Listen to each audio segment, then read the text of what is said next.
yow mi am jafe-jafe ci wàllu néew kattan sa ndoxu awra baaxul wala sax sa awra nooy kaay ma jox la solution bi ci gën a gaaw produit 100% bio baa ngi nii muy produit boo xam ne dafa naturel amul benn effet secondaire dañu la koy jox nga boole ko lem ak limon di ko naan matin ak soir mu daal di saafara say jafe-jafe neexal sa biir néegu sëy am nañu pommade boo xam ne boo ko diwee ci sa awra mu daal di koy dëgëral di jël ko waaye nag du ko guddal ma ni la bile pommade moom itam dafa naturel lépp loo ci jël du la jural benn effet secondaire jokkool ak ñun yow mi ko yittewoo ci 77 751 59 59 wala 76 313 93 94 ñun suñuy produit dañu la koy jox nga am ci satisfaction totale boo ko amul ñu daal di lay delloo sa xaalis ñun rek ñoo ko mën.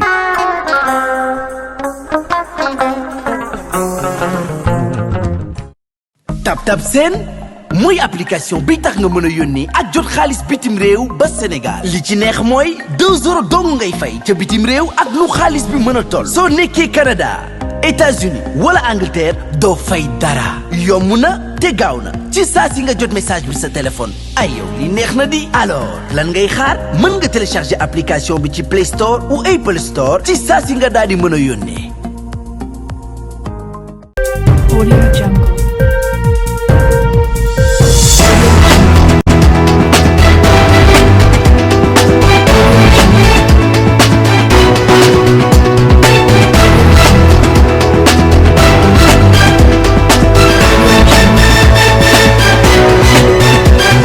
Chers amis internautes bien le bonjour gannaaw bi ñu leen nuyoo dalaleet laat jàmm fii ci VIP People ñu dikk ak yéen ci li gën a fës ci xibaar yi muy nag masse salariale bi lii di les 171 634 agents de l'État ñoom nag ils ont coûté plus de 600 millions en l'espace 600 milliards du moins en l'espace de 6 mois ñu ñuy wax nag au Sénégal la masse salariale de l'administration publique poursuit son épaississement rien que pour les 6 premiers mois de l'année 2023 elle a déjà englouti plus de 637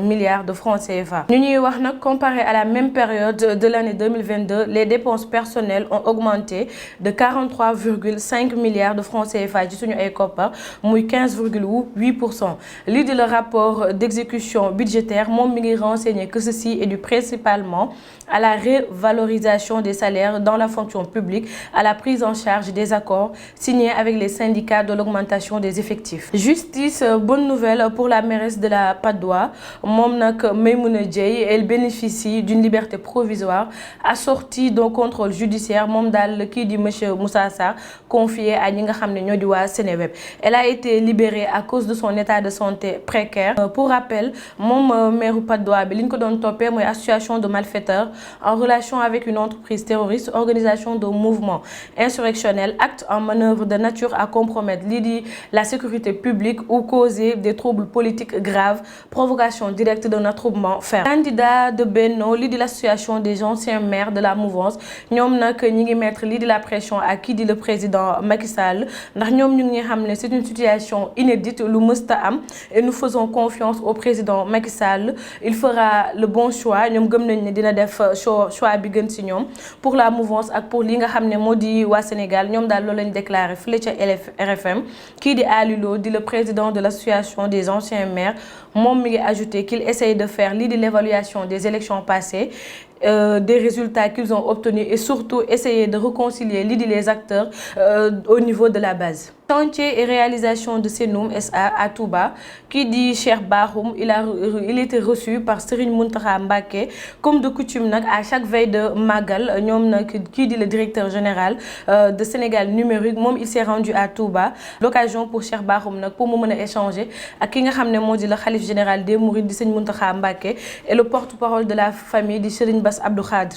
Mbacké sur les chantiers de la ville et les réalisations de Senoum ñu ñuy wax nag ne Sénégal numérique ñoom ñi ngi jouer un rôle important fële ca ville sainte bu Touba bi ndax en matière de sécurisation en assistance les forces de défense et de sécurité du FDS sur la connectivité et le déploiement de caméras mais également sur d'autres questions liées à li nga xam ne moo di màggal gi waaye nag yemuñu ko ndax nee nañ à ce niveau le Sénégal numérique est en train de s'atteler mi ngi gën a law fële ca Touba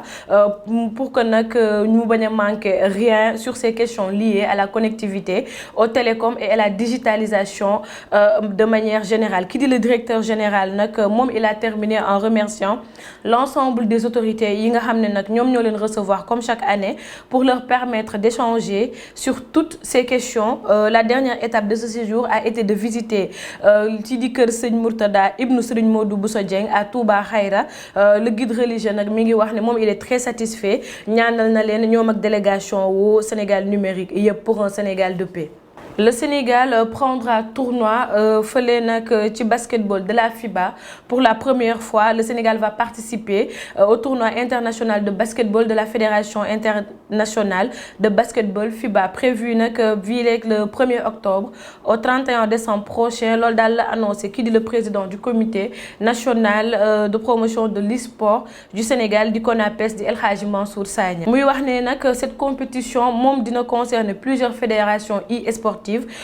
Ñoom nag ils font partie du top 3 des jeux de vidéo de la catégorie sport sur console, a précisé ki nga xam ne moo di monsieur Sagna. Homosexualité aggravée, un Ougandais de 20 ans moom nag il risque la peine de mort gannaaw ba nga xamee ne dañuy tere li nga xam ne moo di homosexualité à l'Ouganda. Un jeune homme de 20 ans est devenu le premier Ougandais à être inculpé pour homosexualité aggravée, muy un délit passible de peine de mort en vertu nag de la loi anti-homosexualité bi nga xam ne voté woon nañ ko fële ci Ouganda. Ñu adopté ko en mai 2023 par le pays. Ñoom ils ont déclaré lii di les procureurs et l'avocat de l'accusé. Selon un acte d'accusation consulté par Reuters, l'accusé a été inculpé le 18 août d'homosexualité aggravée après avoir eu des relations sexuelles avec un homme de 41 ans. Waaye nag ci acte boobu noonu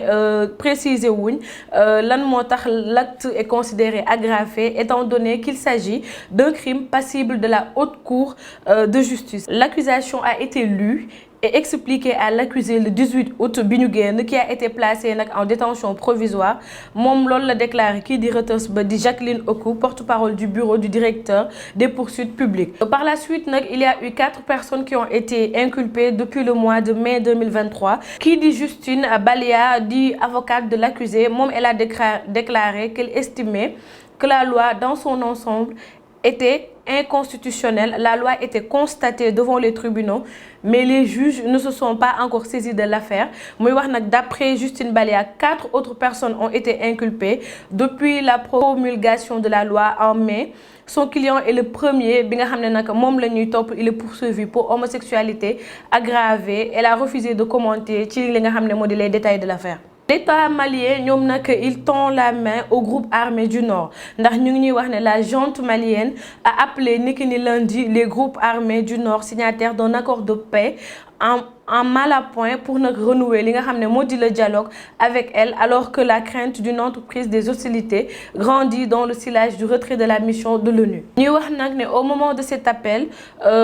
était lancé, le porte-parole d'une organisation réunissant li nga xam ne moo di ces groupes accusés des avions de l'armée malienne nekk nag ñoom dañoo bombarder des positions de la coordination des mouvements de l'Azawad CMA. Mu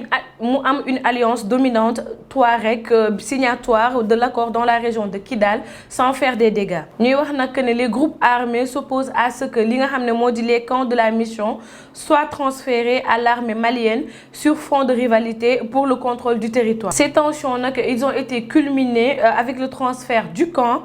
onusien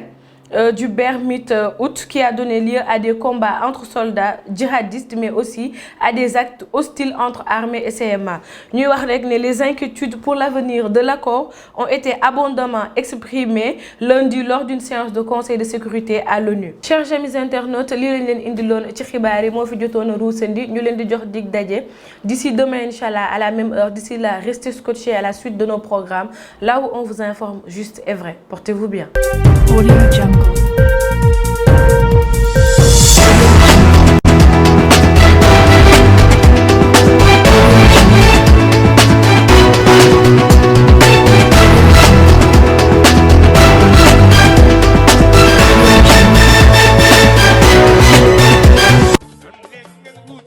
Hello guys, une bonne nouvelle avec TapTapSend,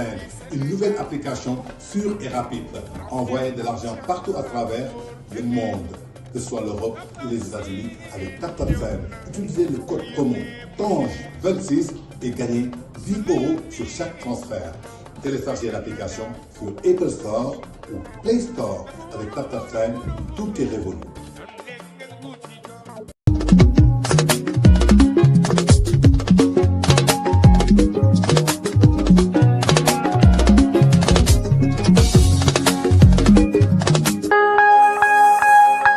yow mi am jafe-jafe ci wàllu néew kattan sa ndoxu awra baaxul wala sax sa awra nooy kaay ma jox la solution bi ci gën a gaaw produit 100% bio baa ngi nii muy produit boo xam ne dafa naturel amul benn effet secondaire dañu la koy jox nga boole ko lem ak limon di ko naan matin ak soir mu daal di saafara say jafe-jafe neexal sa biir néegu sëy am nañu pommade boo xam ne boo ko diwee ci sa awra mu daal di koy dëgëral di jël ko waaye nag du ko guddal ma ni la bile pommade moom itam dafa naturel lépp loo ci jël du la jural benn effet secondaire jokkool ak ñun yow mi ko yittewoo ci 77 751 59 59 wala 76 313 93 94 ñun suñuy produit dañu la koy jox nga am ci satisfaction totale boo ko amul ñu daal di lay delloo sa xaalis ñun rek ñoo ko mën.